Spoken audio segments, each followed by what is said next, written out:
Story time audio ബുക്സിലേക്ക് എല്ലാവർക്കും സ്വാഗതം. കമല ഗോവിന്ദ് എഴുതിയ നോവൽ പൊൻചിരാത്. ആ പെണ്ണിനെ ഹോസ്പിറ്റലിലേക്ക് പറഞ്ഞു വിടണ്ട ദീപേട്ട. കുളി കഴിഞ്ഞ് ആഹാരവും കഴിച്ച് ഹോസ്പിറ്റലിലേക്ക് പോകാനൊരുങ്ങുന്ന ദീപുവിനോട് ആരും കേൾക്കാത്തത്ര ശബ്ദം താഴ്ത്തിക്കൊണ്ട് പ്രിയ പറഞ്ഞു. മുറിക്കുള്ളിലായിരുന്നു അവർ. അതെന്താ? ദീപു ഷർട്ടിൻ്റെ ബട്ടൺ ഇട്ടുകൊണ്ട് അവളെ നോക്കി. പെട്ടെന്നുണ്ടായ അമ്പരപ്പോടെ, അവളെ ഇവിടെ നിന്ന് പറഞ്ഞു വിടണമെന്ന് ഞാൻ വരുമ്പോഴൊക്കെ നീ പറഞ്ഞിരുന്നതല്ലേ? ഇപ്പോഴെന്തു പറ്റി വിടണ്ടാന്ന് പറയാൻ? അതോ? പ്രിയ ഊറിച്ചിരിച്ചു. അവള് കണ്ണട്ട പോലെ കടിച്ചു കിടന്ന് നമ്മുടെ പണം ഊറ്റിയെടുക്കുവാന്നല്ലേ ഞാൻ കരുതിയേ. ഇപ്പോൾ അച്ഛൻ പറഞ്ഞത് കേട്ടില്ലേ? നമുക്ക് ഒറ്റ പൈസയുടെ ചിലവില്ലെന്ന്. അതുകൊണ്ട് ഒറ്റ പൈസയുടെ ചിലവുമില്ല. കോളേജിൽ പോയിട്ട് വന്നാൽ രണ്ടാളിൻ്റെ പണിയും ചെയ്തോളും. പ്രിയ തുടർന്നു. അവളെ അങ്ങ് പറഞ്ഞു വിട്ട പിന്നെ ഞാൻ കൂടെ ഈ അടുക്കളയിൽ കയറുകയും തീയൂതി പണി ചെയ്യുകയും ചെയ്യേണ്ടി വരും. തീയുന്തുകയും പണി ചെയ്യുകയും വേണം. അതിനെന്താ? അതെല്ലാ സ്ത്രീകളും ചെയ്യുന്നതല്ലേ. എനിക്ക് പറ്റില്ല. അതെന്താ പ്രിയേ? ദീപു കളിയാക്കി. അവൾ പണി ചെയ്തു വെക്കുമ്പോൾ അത് തിന്നാൻ മാത്രം ചെല്ലുന്നത് മോശമല്ലേടി? ഏത് പെണ്ണിനും അതൊരു നാണക്കേട് തന്നെയാടി. ഓ, അത് മോശമൊന്നുമല്ല. എനിക്കാണെങ്കിൽ അതിൽ നാണക്കേടുമില്ല, പ്രിയ തർക്കിച്ചു. അവൾ ഏത് കൊമ്പത്തെ മെഡിക്കൽ വിദ്യാർത്ഥിനി ആയാലും ജ്യോതി പറഞ്ഞത് തന്നെയാ എനിക്കും. അവളെ തെണ്ടിക്കേറി വന്നവളെ തന്നെയാ ഹോസ്റ്റലിൽ കൊണ്ടാക്കാൻ അമ്മ പറഞ്ഞപ്പം അവളുടെ കരച്ചിലും വെപ്രാളവും കണ്ടില്ലേ? അവൾക്കിവിടെ സുഖം പറ്റിപ്പോയി. സുഖം പറ്റി അവൾക്കിട കഴിയണമെങ്കിൽ അവൾ നല്ലോണം പണിയെടുക്കട്ടെ. അഭിമാനത്തോടെ പ്രിയ പറഞ്ഞു. ഞാനിവിടെ തെണ്ടിക്കേറി വന്നതല്ല. ദീപേട്ടൻ താലി കെട്ടിക്കൊണ്ടുവന്നതാ. അപ്പോൾ ഞാനായി വീട്ടുകാരി. ആ നിലയ്ക്ക് അടുക്കളയിൽ കയറിയില്ലെങ്കിലും കഴിക്കാൻ ചെന്നിരിക്കാം. അതിലൊരു മോശവുമില്ല. എടി, നിന്നേക്കാൾ മുമ്പേ ഈ വീട്ടുകാരിയായതാടി എൻ്റെ അമ്മ. അടുക്കളയിൽ കയറാതെ എൻ്റെ അമ്മ ആഹാരപാത്രത്തിന് മുന്നിൽ വന്നിരുന്നാലത്തെ അവസ്ഥ എന്താണെന്ന് നിനക്കറിയാമോ? നിങ്ങളെന്താ എന്നോട് വഴക്കുണ്ടാക്കുവാണോ? പ്രിയയ്ക്ക് അരിശം വന്നു. ഇത് വഴക്കാണോടി? വീട്ടുകാരികളൊക്കെ കസേരയിൽ തന്നെ ഇരുന്നാൽ ഒരു വീടിൻ്റെ അവസ്ഥ എന്താകുമെന്ന് നീ ചിന്തിച്ചിട്ടുണ്ടോ? ഇതാ നന്നായത്. ഞാനെന്തിനാ അതൊക്കെ ചിന്തിക്കുന്നേ? എന്നാൽ പിന്നൊരു കാര്യം ചെയ്യും മോളെ. മോളെയും കൂട്ടി നീ റെഡിയായിക്കോ. ഞാൻ മറ്റന്നാൾ പോകും. നമുക്കൊരുമിച്ച് മടങ്ങിപ്പോയേക്കാം. മടങ്ങിപ്പോകാനോ? ഇനിയോ? അതിനെന്താ? എനിക്ക് ട്രാൻസ്ഫർ ആയിട്ടുമില്ല, ക്വാർട്ടേഴ്സ് ഒഴിഞ്ഞിട്ടുമില്ല. എന്ന് വെച്ചാൽ നിന്റെ തനി നിറം ഈ ഞാൻ മാത്രം കണ്ടാൽ മതിയല്ലോ എന്ന്. ഇവിടെയുള്ളവരെ ആ വിശ്വരൂപം കാട്ടി പേടിപ്പിക്കണ്ടാന്ന്. ദേ ദീപേട്ട, എന്നെക്കൊണ്ടൊന്നും പറയിപ്പിക്കല്ലേ. എടി, ഇങ്ങോട്ട് താമസം മാറ്റാമെന്ന് നീ പറഞ്ഞപ്പോൾ ഞാനും ഒരുപാട് സന്തോഷിച്ചതാ. നിനക്ക് മാറ്റം വന്നല്ലോന്ന്. ഇനിയെങ്കിലും എൻ്റെ അച്ഛനും അമ്മയുമായിട്ട് ചേർന്ന് നീ സന്തോഷത്തോടെ കഴിയുമല്ലോ എന്ന്. അതീ ജന്മത്തുണ്ടാകത്തില്ല, പ്രിയ അമർഷത്തോടെ പറഞ്ഞു. എന്നാൽ പിന്നെ അവർക്ക് പാരയായിട്ട് ഇവിടെ കിടക്കണ്ട. തിരിച്ചു പോകാമെന്നാണ് പറഞ്ഞത്. ഞാൻ പോയിട്ട് വേണം നിങ്ങളുടെ ആർത്തി പിടിച്ച അനിയത്തിക്കിത് ഒന്നോടെ അങ്ങ് വിഴുങ്ങാൻ. അല്ലേ? എൻ്റെ കൊക്കിന് ജീവനുണ്ടെങ്കിൽ അത് നടക്കില്ല. അപ്പോൾ അങ്ങനെയാണ് കാര്യമല്ലേ? ദീപു പരിഹസിച്ചു. അങ്ങനെ തന്നെയാണ് കാര്യം. പ്രിയ കനത്ത സ്വരത്തിൽ ആ വാക്കുകൾ ആവർത്തിച്ചു. അതിനൊരു സംശയവും വേണ്ട. ദീപു പിന്നെ എതിരൊന്നും പറഞ്ഞില്ല. എതിർത്തിട്ട് കാര്യമില്ലെന്ന് അവനറിയാം. അവൻ വേഗം റെഡിയായി ഹോസ്പിറ്റലിലേക്ക് പോയി.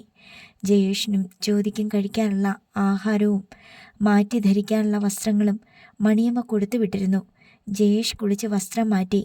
കുളിച്ചില്ലെങ്കിലും ജ്യോതിയും വസ്ത്രം മാറ്റി ധരിച്ചു. ഇരുവരും ആഹാരം കഴിക്കാൻ ആരംഭിച്ചു. ഇടിയപ്പവും മുട്ടക്കറിയുമായിരുന്നു വിഭവങ്ങൾ. അവരത് കഴിക്കുമ്പോഴാണ് ദീപു പറഞ്ഞത്, നമ്മളൊക്കെ ഇതുവരെ വലിയൊരു തെറ്റിദ്ധാരണയിലായിരുന്നു ജ്യോതി. എന്താ? കഴിക്കുന്നതിനിടയിൽ അവൾ ദീപുവിലേക്ക് ശ്രദ്ധിച്ചു. അച്ഛനെയും പ്രഭയെയും നമ്മൾ ഒരുപാട് കുറ്റപ്പെടുത്തുകയും ചെയ്തു. എന്താ ദീപേട്ട? ജയേഷൻ ചോദിച്ചു. പ്രഭയെ പഠിപ്പിക്കാൻ വേണ്ടി നമ്മുടെ അച്ഛൻ പണമൊന്നും ചെലവാക്കുന്നില്ല ജയ. പിന്നെ അച്യുതൻകുട്ടി പറഞ്ഞതെല്ലാം ദീപു വിവരിച്ചു.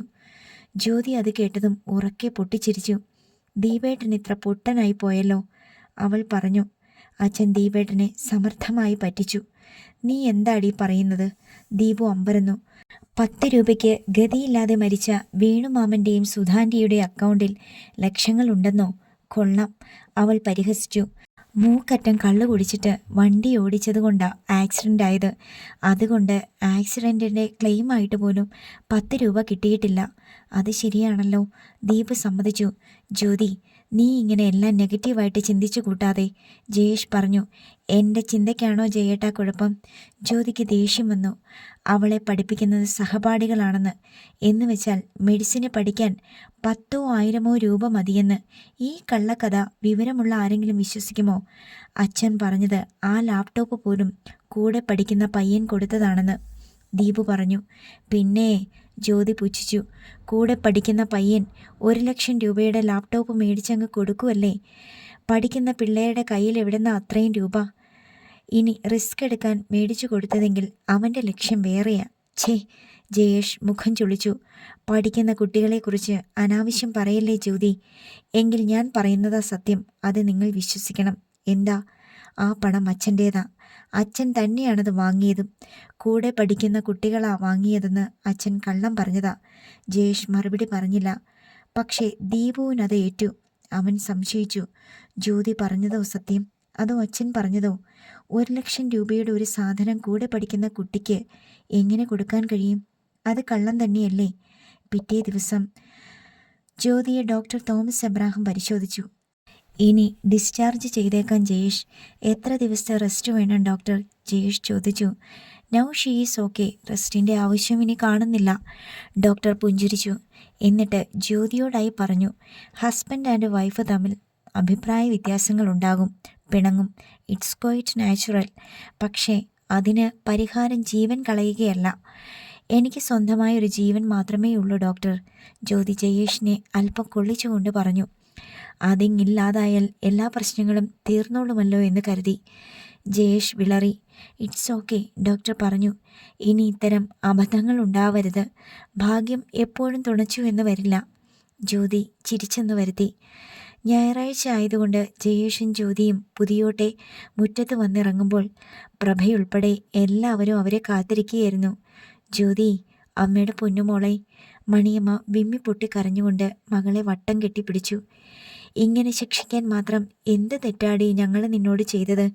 അച്യുതൻകുട്ടി അവളെ വേദനയോടെ ശാസിച്ചു. മുടിയിഴകളെ തലോടി. നിനക്ക് വല്ലതും സംഭവിച്ചു പോയിരുന്നെങ്കിലോടി. അങ്ങനെ എന്തെങ്കിലും സംഭവിച്ചാൽ പിന്നെ ഈ അമ്മയും ജീവനോടെ ഉണ്ടാവില്ലടി. മണിയമ്മ മകളെ ഉറക്കെ പുണർന്നുകൊണ്ട് തന്നെ പറഞ്ഞു. ജ്യോതിക്ക് മനസ്സിലായി തൻ്റെ ശ്രമം ഇവിടെ എല്ലാവരെയും പിടിച്ച് ആകെ ഒന്ന് ഉലച്ചിട്ടുണ്ടെന്ന്. ഈ അവസരം ഒട്ടും നഷ്ടപ്പെടുത്തേണ്ട. പ്രഭയുടെ മുഖത്തേക്ക് അവൾ തീക്ഷ്ണമായിന്ന് നോക്കി. എന്നിട്ട് സങ്കടത്തിൻ്റെ പാരമ്യത തുറന്നു കാട്ടി മണിയമ്മയെ ഇറുകെ പിടിച്ചുകൊണ്ട് അവൾ ഏങ്ങി. എൻ്റെ അച്ഛനും അമ്മയ്ക്കും ഇപ്പോൾ എന്നെ വേണ്ടെന്ന് തോന്നി. ഞാനിവിടെ അധികപ്പറ്റാണെന്ന് തോന്നി. പിന്നെ ഇതല്ലാതെ ഞാൻ പിന്നെന്താ അമ്മേ ചെയ്യുന്നേ? അത് ഫലിച്ചു. മണിയമ്മ അവളുടെ മൂർധാവിൽ ഉമ്മ വെച്ചു. പോട്ടെ, ഇനിയെല്ലാം അമ്മ നോക്കിക്കൊള്ളാം കേട്ടോ. ജ്യോതി കരച്ചിലിനിടയിൽ ചിരിക്കാൻ ശ്രമിച്ചു. വിജയിച്ചിരി. താൻ ആരുമറിയാതെ ചെയ്ത കുറ്റം എല്ലാവരുടെയും മുൻപിൽ വെളിപ്പെടുത്തി അപമാനിച്ചതിന് ജയേഷിനോടാണ് ജ്യോതി വാശി കാട്ടിയത്. അതിപ്പോൾ അച്ഛനും അമ്മയും സ്വന്തം കുറ്റമായി ഏറ്റിരിക്കുന്നു. അത് മതി. ഇപ്പോൾ ക്ഷീണം എങ്ങനെയുണ്ട് ജ്യോതി? ദീപു ചോദിച്ചു. വല്ലാത്ത ക്ഷീണമുണ്ടല്ലേ ജ്യോതി? പ്രിയ അനുതാപം പ്രകടിപ്പിച്ചു. അതേ പ്രിയേച്ചി, വല്ലാത്ത ക്ഷീണമാ. ഒരാഴ്ചത്തെ ലീവിന് ഞാൻ മെസ്സേജ് സ്കൂളിലേക്ക് വിട്ടിട്ടുണ്ട്. എപ്പോഴും കിടക്കാൻ തോന്നുക.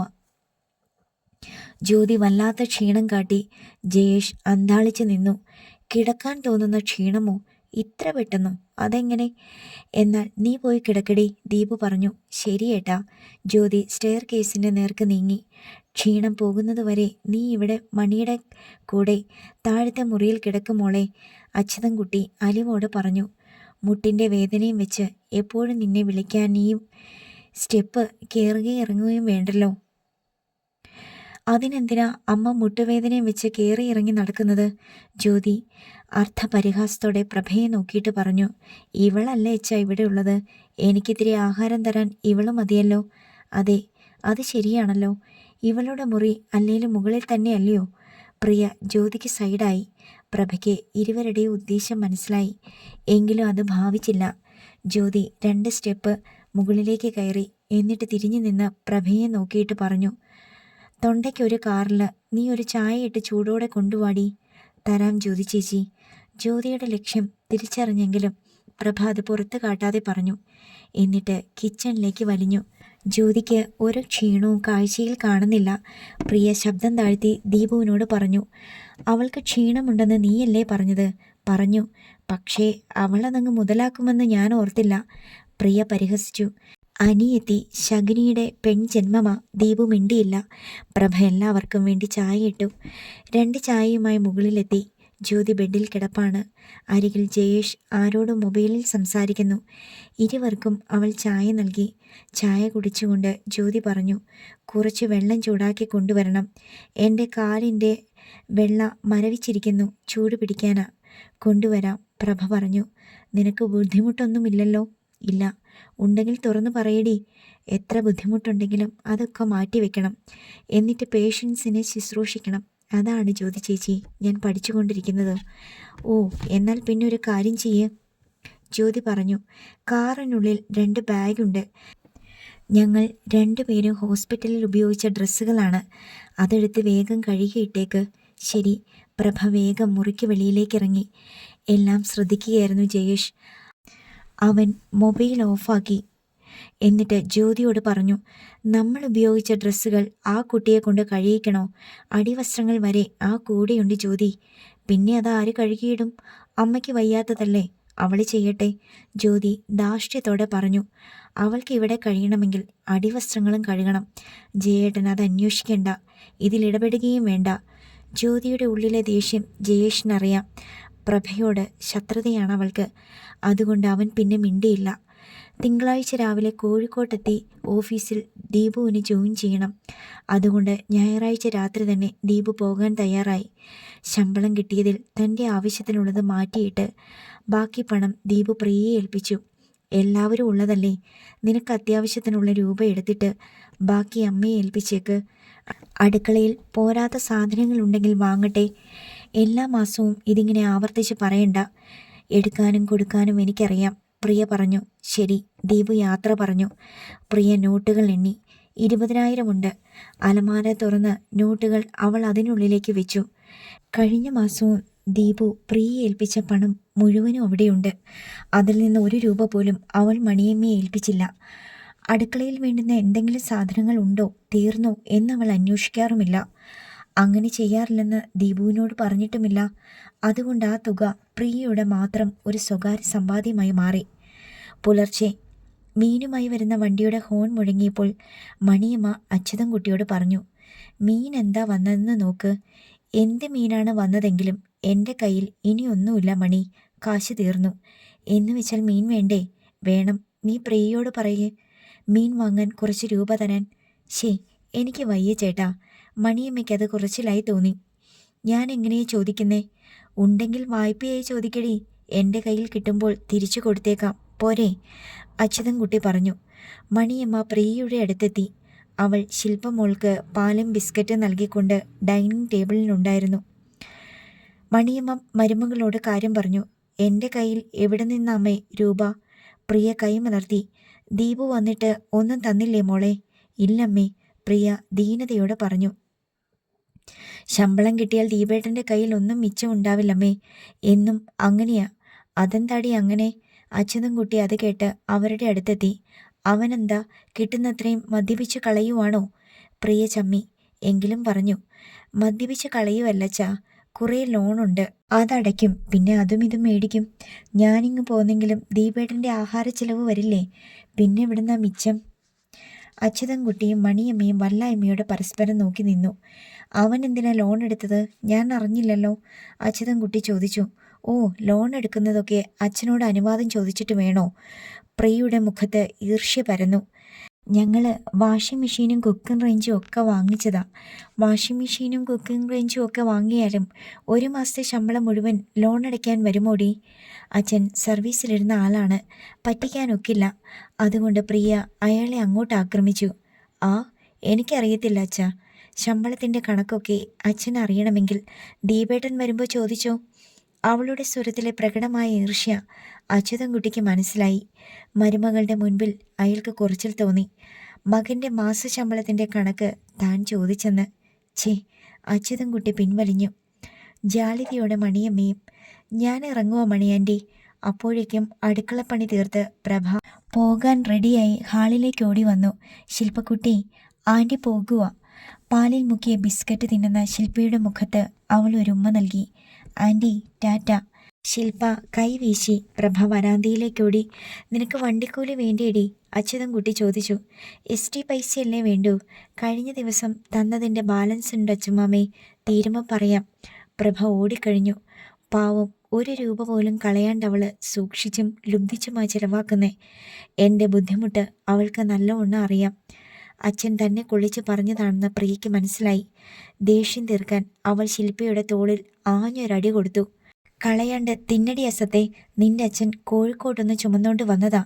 ഇതൊന്നും കാശ് കൊടുക്കാണ്ട് ചുമ്മാ കിട്ടുകയല്ലടി. അച്ഛമ്മേ. ശില്പമോൾ വായ് പിളർത്തി കരഞ്ഞു. അമ്മ എന്നെ തല്ലുവോ അച്ഛമ്മേ? മണിയമ്മയ്ക്ക് കരൾ നൊന്തു. കുഞ്ഞിനെ അവർ വാരി നെഞ്ചിലടക്കി പിടിച്ചു. തോളിൽ മൃദുവായി തടവി സ്വാന്തനിപ്പിക്കാൻ നോക്കി. അച്യുതൻകുട്ടി സ്തംഭിച്ചു നിന്നു. അയാൾക്ക് മനസ്സിലായി, പ്രിയ അടിച്ചത് കുഞ്ഞിനെയല്ലെന്ന്, തൻ്റെ കരണത്താണെന്ന്. ബസ് സ്റ്റോപ്പിലേക്ക് ധൃതിയിൽ നടക്കുകയായിരുന്നു പ്രഭ. കവലയോട് അടുക്കാറായി. അപ്പോഴാണ് ജയേഷ് കാർ അവൾക്കരികിൽ നിർത്തിയത്. അവൻ തൊടുപുഴ ഓഫീസിലേക്ക് പോകാൻ ഇറങ്ങിയതാണ്. കയറിക്കോ. പ്രഭയെ നോക്കി മൃദുവായി മന്ദഹസിച്ചുകൊണ്ട് ജയേഷ് ക്ഷണിച്ചു. വേണ്ട, ഇപ്പോൾ ബസ്സുണ്ട് ജയേട്ടാ, ഞാൻ ബസ്സിൽ പോയിക്കോളാം. പ്രഭ പിന്നോക്കം വലിഞ്ഞു.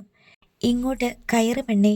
കാറിൽ നിന്നിറങ്ങിയിട്ട് മുൻഡോർ തുറന്ന് ജയേഷ് അവളെ അല്പം ബലമായി തന്നെ കാറിനുള്ളിലേക്ക് കയറ്റി. കാർ വിട്ടു. കാർ കവല തിരിഞ്ഞ് മെഡിക്കൽ കോളേജ് റൂട്ടിലേക്ക് തിരിയുമ്പോൾ അങ്ങിങ്ങായി നിൽക്കുന്നവരിൽ ചിലർ കാറിനുള്ളിലേക്ക് നോക്കുന്നത് പ്രഭ കണ്ടു. അവൾക്ക് നേരിയ വിമ്മിട്ടം തോന്നി. ജയേട്ടാ, പ്രഭ വിളിച്ചു. എന്താ? ജയേഷ് നേർത്ത ചിരിയോടെ അവൾക്ക് നേരെ ഒന്ന് മുഖം തിരിച്ചു. കാറിൻ്റെ പിൻചില്ലിലൂടെ പിന്നോട്ട് നോക്കുമ്പോൾ പ്രഭ കണ്ടു, അവളുടെ പതിവ് ബസ് കോട്ടയം ഭാഗത്തു നിന്ന് വരുന്നു. കാർ നിർത്തിയേക്ക് ജയേട്ടാ, ഞാൻ ബസ്സിൽ തന്നെ പൊയ്ക്കോളാം, അവൾ പറഞ്ഞു.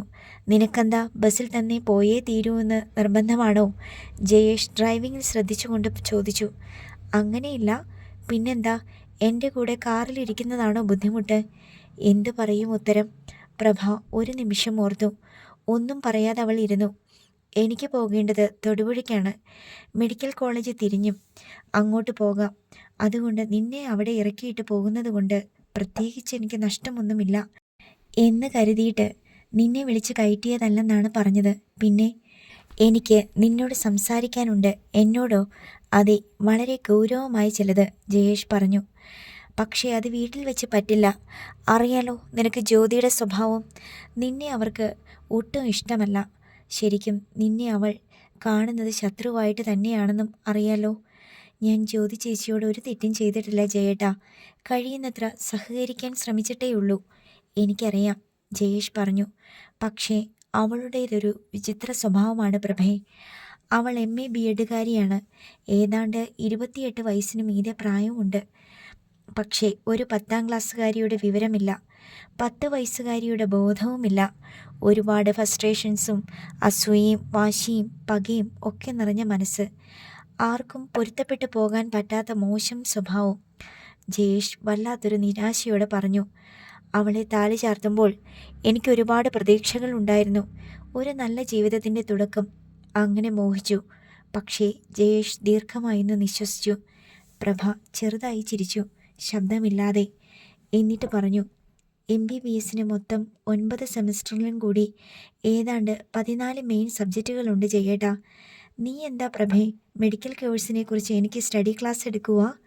ജയേഷ് ചോദിച്ചു. അല്ല, പിന്നെ ഒരു കാര്യം പറയാമെന്ന് കരുതി. പറയ്.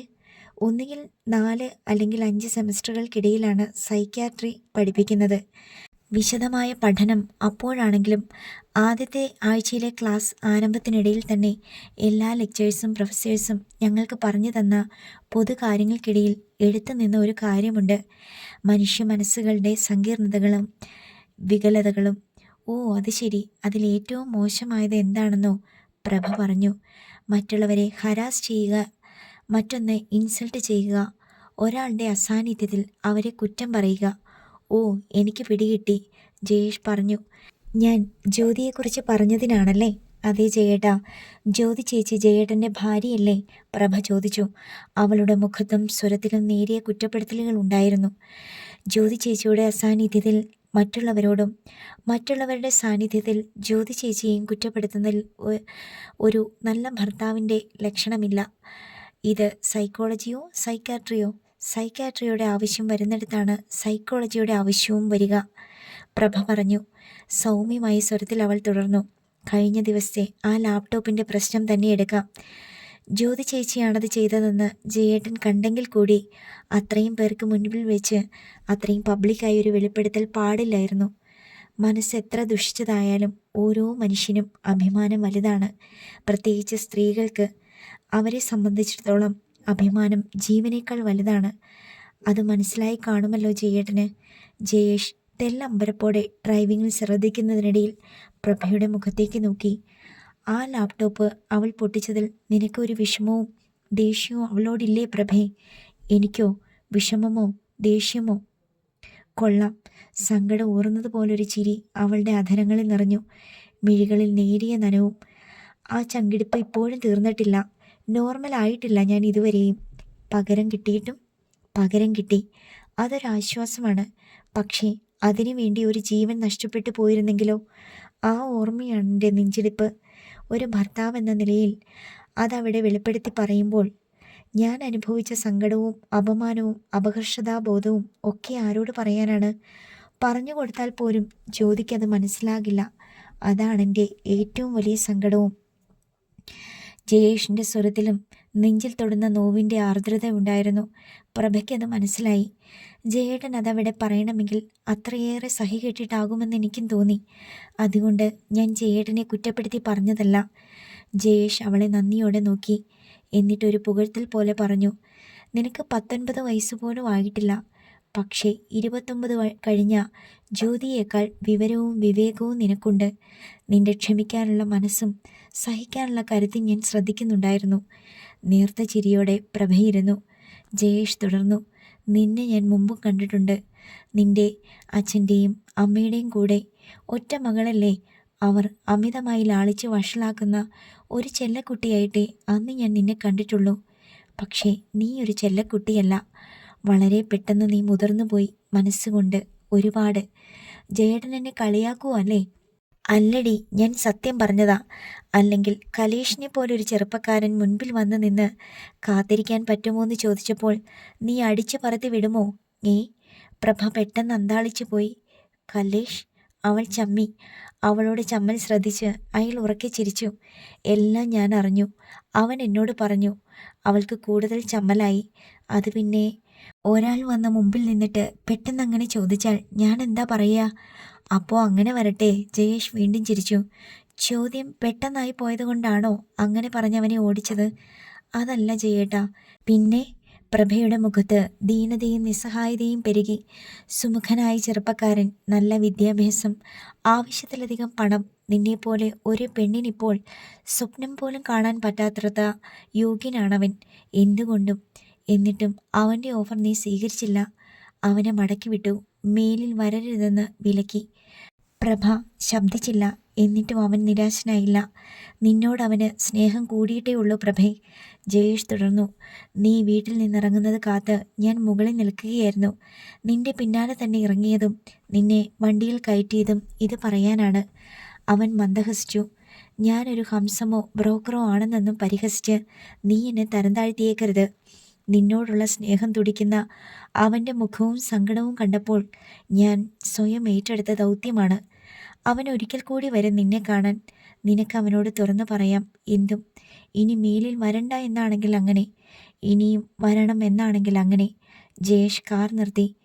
മെഡിക്കൽ കോളേജ് ജംഗ്ഷനിൽ കാർ എത്തിക്കഴിഞ്ഞിരുന്നു. പ്രഭ മറുപടിയൊന്നും പറയാതെ ഡോർ തുറന്നിറങ്ങി. എന്നിട്ട് തെല്ല് കുനിഞ്ഞ് ജയേഷിനെ നോക്കി നന്ദിയോടെ യാത്ര പറയുന്നത് പോലെ. പിന്നെ പോട്ടെ എന്ന് തലയാട്ടി ആംഗ്യത്തോടെ ചോദിച്ചു. അവൻ മന്ദഹസിച്ചുകൊണ്ട് കാർ സ്റ്റാർട്ടാക്കി. മുമ്പോട്ട് പോകുന്ന ആ കാറിനെ നോക്കി പ്രഭ ഒരു നിമിഷം സ്തബ്ധയായി നിന്നു. അവൾക്ക് തോന്നി താൻ ഒറ്റയ്ക്കല്ലെന്ന്. ഒരുപാട് പേരുണ്ട് തനിക്ക് ചുറ്റും. സ്നേഹമുള്ള കൂട്ടുകാർ, ബന്ധുക്കളായി ഇപ്പോൾ അച്ഛനും അമ്മയും മണിയാൻ്റിയും മാത്രമല്ല, ജയേട്ടനും തന്നെ സ്നേഹിക്കുന്നു. കാറിൽ നിർബന്ധിച്ച് കയറ്റി സംസാരം തുടങ്ങിയപ്പോൾ സംശയിച്ചതാണ്, പേടിച്ചതാണ്. പക്ഷേ ഇപ്പോഴറിയുന്നു, തനിക്കില്ലാതെ പോയ ഒരു ജ്യേഷ്ഠ സഹോദരൻ തനിക്കുണ്ട് എന്ന്. ജയേട്ടൻ. പിന്നെ കലേഷ്. മെല്ലെ മെല്ലെ ലെക്ചർ ഹാളിലേക്കുള്ള കയറ്റം കയറി അടിവെച്ച് നടക്കുമ്പോൾ അവൻ്റെ മുഖം ഒന്ന് ഓർത്തെടുക്കുവാൻ അവൾ ശ്രമിച്ചു. പെട്ടെന്ന് തന്നെ അവൾ സ്വയം ശാസിച്ചു. മനസ്സിൽ തെളിയാനെത്തിയ രൂപം അവൾ പെട്ടെന്ന് തന്നെ മായ്ച്ചു കളഞ്ഞു. പിന്നെ ആശ്വാസത്തോടെ നടന്നു. മുൻപിൽ ലെക്ചർ ഹാളിൻ്റെ കെട്ടിടം ഉയർന്നു നിൽക്കുന്നത് കണ്ടപ്പോൾ അവൾ അറിഞ്ഞു, അതെ, തൻ്റെ ലക്ഷ്യം അതുമാത്രമാണ്, പഠിക്കുക. മറ്റൊന്നും ഇപ്പോഴില്ല. ഇല്ല. മൊബൈലിൽ up to date Facebook posting നോക്കി ലൈക്ക് ചെയ്തും കമൻസും ഷെയർ ചെയ്തും ഒക്കെ മുകളിലെ ഓപ്പൺ ടെറസിൽ നിൽക്കുകയായിരുന്നു ജ്യോതി. വീട്ടിലുള്ള ആര് മുകളിലേക്ക് കയറി വന്നാലും അവൾ അവശത ഭാവിച്ചു കിടക്കും. അവർ പോകുന്നതോടെ എഴുന്നേൽക്കും. ജയേഷ് തൊടുപുഴയിലേക്ക് യാത്രയായതോടെ കിടക്ക വിട്ട് എഴുന്നേറ്റതാണവൾ. കുളിച്ച് ഭംഗിയുള്ള ഒരു 3/4 ടീഷർട്ടും ധരിച്ചു. ഉഷാറോടെ മൂളിപ്പാട്ടും പാടിയാണവൾ ഫേസ്ബുക്ക് പോസ്റ്റിംഗ് നോക്കിക്കൊണ്ട് ടെറസിലേക്ക് ഇറങ്ങിയതും. പടിഞ്ഞാറ് നിന്ന് കുളിർമയുള്ള കാറ്റുണ്ട്. മണിച്ചേച്ചിയെ. അപ്പോഴാണ് താഴെ മുറ്റത്ത് ശാരദ എത്തിയത്. മകൾക്ക് വേണ്ടി ചുരിദാർ തയ്ക്കാൻ വാങ്ങിയ തുണിത്തരങ്ങളുമായി മണിയമ്മയെ കാണാൻ എത്തിയതാണ് ശാരദ. തൊടിയിൽ നിന്ന് കോഴികൾക്ക് തീറ്റയിട്ട് കൊടുക്കുകയായിരുന്നു മണിയമ്മ. ശാരദയോ? വിളി കേട്ട മണിയമ്മയും മുറ്റത്തെത്തി. ചുരിദാർ തയ്ക്കാനാ മണിച്ചേച്ചി, രേവൂന. മണിയമ്മ ശാരദ നീട്ടിയ പാക്കറ്റ് തുണിത്തരങ്ങൾ എടുത്തു നോക്കി. രേവു, ഫാഷൻ വല്ലതും പറഞ്ഞു വിട്ടിട്ടുണ്ടോ ശാരദേ? ഇവിടുത്തെ കൊച്ചില്ലേ പ്രഭ, ആ കൊച്ച് ഇടുന്ന തരം ഫാഷൻ മതിയെന്നാ മോള് പറഞ്ഞു വിട്ടത്. ഞാൻ പ്രഭയോട് ചോദിക്കാം. ആ കൊച്ചു മിടുക്കിയല്ലേ? പഠിക്കുന്ന കൊച്ചുങ്ങളെ എനിക്ക് വലിയ ഇഷ്ടമാ മണിച്ചേച്ചി. അവൾ വന്നിട്ട് വേണം തയ്ക്കാൻ തുടങ്ങാൻ. അവൾ സഹായിക്കും. അല്ലാണ്ട് ഒറ്റയ്ക്ക് ഞാനിരുന്ന തയ്യൽ തീരത്തില്ല ശാരദേ. ഇപ്പോൾ ഇവിടെ എല്ലാവരും ഉണ്ടല്ലേ? മണിച്ചേച്ചിയുടെ മോളും മരുമോളും ഒക്കെ ഉണ്ട് ശാരദ, എല്ലാവരും ഉണ്ട്. മണിയമ്മ തുണിത്തരങ്ങൾ കൂടിനുള്ളിലേക്ക് തന്നെ വെച്ചു. എല്ലാവരും കൂടി ചെയ്യുമ്പോൾ വീട്ടുപണി പെട്ടെന്ന് തീരില്ലേ മണിച്ചേച്ചി? ആ, തീരും. മണിയമ്മ പുഞ്ചിരിച്ചു. പിന്നെന്താ മണിച്ചേച്ചിക്ക് തയ്ക്കാൻ സമയം കിട്ടാത്തത്? പ്രഭ തയ്ക്കാനും പഠിച്ചു, ഞാൻ വെട്ടിക്കൊടുത്താൽ മതി, അവൾ അതെല്ലാം തയ്ച്ചോളും, മണിയമ്മ പറഞ്ഞു. മകളും മരുമകളും ഒന്നും വീട്ടുപണിയിൽ തന്നെ സഹായിക്കുന്നില്ലെന്ന് അയൽക്കാരോട് പറയാനാവില്ലല്ലോ. ശാരദ അതിനിടയിലാണ് ടെറസിൽ നിൽക്കുന്ന ജ്യോതിയെ കണ്ടത്. ആഹാ, ജ്യോതി മോൾ ഇവിടെ ഉണ്ടായിരുന്നോ? ശാരദ ജ്യോതിയോട് ലോഹിൻ ചോദിച്ചു. ഇന്നെന്താ ലീവ് എടുത്തോ? നല്ല സുഖം തോന്നിയില്ല, അതാ പോകാഞ്ഞത്, ജ്യോതി പറഞ്ഞു. മണിയമ്മ താഴെ നിൽക്കുന്നത് കണ്ട് മൊബൈൽ മറച്ചു വെച്ചിട്ടവൾ ടെറസിലെ പാരപ്പറ്റിൽ കൈകൾ ഊന്നി അവശത അഭിനയിച്ചു. കെട്ടിയവൻ വന്നിട്ടുണ്ടായിരുന്നല്ലേ? ശാരദ വീണ്ടും ചോദിച്ചു. ഞാൻ രാവിലെ കണ്ടായിരുന്നു. എവിടെ വെച്ച്? നമ്മുടെ കവലയിൽ വെച്ചേ, ശാരദ തുടർന്നു. രാവിലെ പാല് വാങ്ങാൻ കവലയിൽ പോയതാ ഞാൻ. അപ്പോൾ ജ്യോതിയുടെ ഭർത്താവ് കാറിൽ വന്ന് കവല തിരിഞ്ഞു പോയി. ഇവിടുത്തെ പ്രഭക്കൊച്ചും ഉണ്ടായിരുന്നു കാറിൽ. നീ? അതുവരെ അവശതയോടെ പാരപ്പറ്റിൽ ചാരി നിന്നിരുന്ന ജ്യോതി പിടഞ്ഞുണർന്നു. ശക്തമായൊരു നടുക്കം. അവൾ ശാരദയെ നോക്കി. ജയേട്ടൻ്റെ കാറിൽ അവളോ? ജ്യോതിയുടെ ഞരമ്പുകളാകെ വലിഞ്ഞു മുറുകി. മുറിവേറ്റിരുന്ന ഞരമ്പും കൈത്തണ്ടയും വലിഞ്ഞ് സ്റ്റിച്ച് പൊട്ടുന്നത് അവൾക്ക് തോന്നി. ശാരദയുടെ സംസാരം മണിയമ്മയും കേട്ടു. അവർക്ക് ഭീതി തോന്നി. ജ്യോതിയുടെ ശത്രുവാണ് പ്രഭ. കഴിഞ്ഞ ദിവസത്തെ സംഭവം അരങ്ങേറിയതോടെ ശത്രുത 6 മടങ്ങായി ഇരട്ടിച്ചതേയുള്ളൂ. രാവിലെ പ്രഭ നടന്നു വരുന്നത് കണ്ടപ്പോൾ ലിഫ്റ്റ് കൊടുത്തതാവും ജയേഷ്. പക്ഷേ ജ്യോതി അങ്ങനെയാവും അതെടുക്കുക? കഷ്ടം.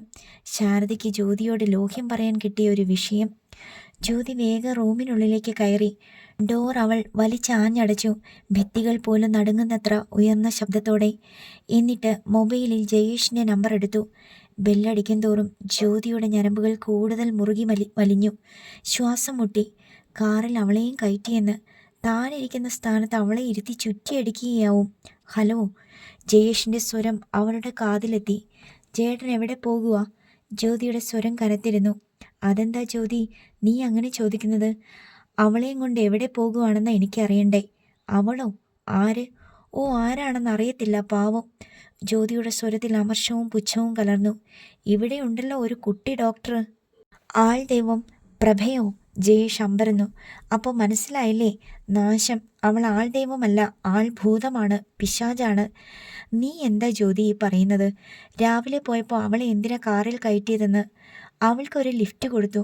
അതാരെങ്കിലും പറഞ്ഞ് നീ അറിഞ്ഞാൽ തന്നെ ഇങ്ങനെ വിളിച്ചു ചോദിച്ച് ബഹളം വെക്കാൻ മാത്രം അന്താരാഷ്ട്ര പ്രശ്നം വല്ലതുമാണോ ജ്യോതി ഇത്? എനിക്കിത് അന്താരാഷ്ട്ര പ്രശ്നത്തേക്കാൾ വലുതാ. ജ്യോതി വിട്ടില്ല. അമർഷത്തോടെ പറഞ്ഞു. നീ ഇപ്പോൾ റൂമിൽ അവശയായി കിടക്കുവല്ലേ? ജയേഷ് ചോദിച്ചു. എന്തിനാ അറിയുന്നത്? നിന്റെ ശബ്ദത്തിലെ വീറും വെറുപ്പും വാശിയും ഇങ്ങെൻ്റെ ചെവിയിലെത്തുന്നുണ്ട്. അവശയായി കിടക്കുന്ന ഒരാളിൻ്റെ ശബ്ദമല്ല. പൊരി വെയിലത്ത് നിന്ന് തായമ്പൊക്കെ കൊട്ടുന്നത് പോലെ തോന്നി. ജ്യോതിക്ക് ആ കളിയാക്കൽ ഒട്ടും ഇഷ്ടമായില്ല. ജയേട്ടൻ എവിടെയാ? ഞാൻ എൻ്റെ ഓഫീസിൽ, എൻ്റെ സീറ്റിൽ, ജയേഷ് പറഞ്ഞു ഗൗരവത്തിൽ. 3-4 ദിവസം നിന്റെ പ്രകടനങ്ങൾ കാരണം ഞാനും അവിടെ നിന്റെ അടുത്തായിരുന്നില്ലേ? ഇവിടെ പെൻഡിങ് വർക്കുണ്ട്. ഞാൻ ആ ഫയലിൻ്റെ മുൻപിലാണ്. നീ കോൾ കട്ട് ചെയ്തിട്ട് തായമ്പൊക്കെ നിർത്തി പോയി കിടക്ക്, റെസ്റ്റ് എടുക്ക്, ക്ഷീണം നന്നായി പോകട്ടെ. ജയേട്ടാ ഞാൻ ജ്യോതി പറയാൻ ശ്രമിച്ചു. ജയേഷ് കോൾ കട്ടാക്കി. അവളുടെ കാതിൽ ആഞ്ഞു തറയ്ക്കുന്നത് പോലെ ഒരു ടക്ക് സ്വരം എത്തി. ജ്യോതിക്ക് ഒരു സംശയം തോന്നി. താൻ വിളിച്ചതേ ഇഷ്ടമായില്ല. കോൾ കട്ടാക്കുകയും ചെയ്തു. ജയേട്ടൻ ഓഫീസിലല്ലേ? അവൾ വേഗം തൻ്റെ ഫോണിൽ നാവിഗേഷൻ എടുത്തു. ജയേഷിൻ്റെ നമ്പർ എവിടെയാണെന്ന് നോക്കി. അത് തൊടുപുഴ സിറ്റി ടവറിൻ്റെ സമീപത്ത് തന്നെയാണ്. പക്ഷേ സിറ്റി ടവറിൻ്റെ പരിധിക്കുള്ളിലാണെന്ന് കരുതി ഓഫീസിലാകണമെന്നില്ലല്ലോ. മറ്റെവിടെയെങ്കിലും അവളെയും കൂട്ടി പോകാം. വൈകുന്നേരം മടക്കി വിട്ടാൽ മതിയല്ലോ അവളെ. ക്ലാസ് തീരുന്ന സമയത്ത് അവൾ കൂടെ തന്നെ ഉണ്ടോ എന്ന് നോക്കാം. ജ്യോതി വേഗം മൊബൈൽ എടുത്തു. പ്രഭ ഉപയോഗിക്കുന്നത് വേണു മാമയുടെ ഫോണാണ്. അതറിയാം. ആ നമ്പർ ഇതിലുണ്ട്. ജ്യോതി സെർച്ച് ചെയ്ത് നമ്പർ എടുത്തു. നാവിഗേഷൻ ചെക്ക് ചെയ്തു. ആശ്വാസമായി. ആ നമ്പർ ഇവിടെ മെഡിക്കൽ കോളേജ് പരിധിക്കുള്ളിലുണ്ട്. അവൾ കൂടെ പോയിട്ടില്ല. എങ്കിലും ജ്യോതിയുടെ ഉള്ള് വല്ലാതെ തിളച്ച് നിന്നു. ഊതി ഊതി കത്തിക്കുന്ന ഉലയുടെ താഴത്തെ ചെങ്കനൽ പോലെ. വൈകുന്നേരം 4:30 തന്നെ പതിവ് പോലെ പ്രഭയെത്തി. സ്റ്റെപ്പ് കയറി അവൾ മുകളിലെത്തുമ്പോൾ നെഞ്ചിൽ ഊതിപ്പെരുക്കുന്ന കനലുകളായി തന്നെ സ്വന്തം റൂമിൻ്റെ വാതിൽക്കൽ നിൽക്കുകയായിരുന്നു ജ്യോതി. സ്റ്റെപ്പ് കയറി മുകളിലെത്തിയപ്പോൾ തന്നെ പ്രഭ ജ്യോതിയെ കണ്ടിരുന്നു. എന്തെങ്കിലും ലോഹ്യം ചോദിക്കാൻ അവൾ ഭയന്നു. എന്താണ് പ്രതികരണമെന്നറിയില്ല. ആ മുഖം കണ്ടതോടെ കൂടുതൽ ഭയന്നു. അതുകൊണ്ട് പിൻവലിയുന്ന ഭാവത്തിൽ പ്രഭ സ്വന്തം റൂമിന് നേർക്ക് നീങ്ങി. എടീ, പെട്ടെന്നായിരുന്നു വിളി. ജ്യോതിയുടെ അമർന്ന സ്വരം. പ്രഭ നിന്നു, തിരിഞ്ഞു നോക്കി. ജ്യോതി അവൾക്കരികിലേക്ക് പാഞ്ഞു വന്നു. എന്തിനാടി നീ രാവിലെ ജയേട്ടൻ്റെ കൂടെ കാറിൽ കയറിയത്? പറയടി. ഒരാക്രമണം പോലെയാണ് ചോദ്യം. പ്രഭ അന്തം വിട്ടു നിന്നു. അടുത്ത ഭാഗം നാളെ.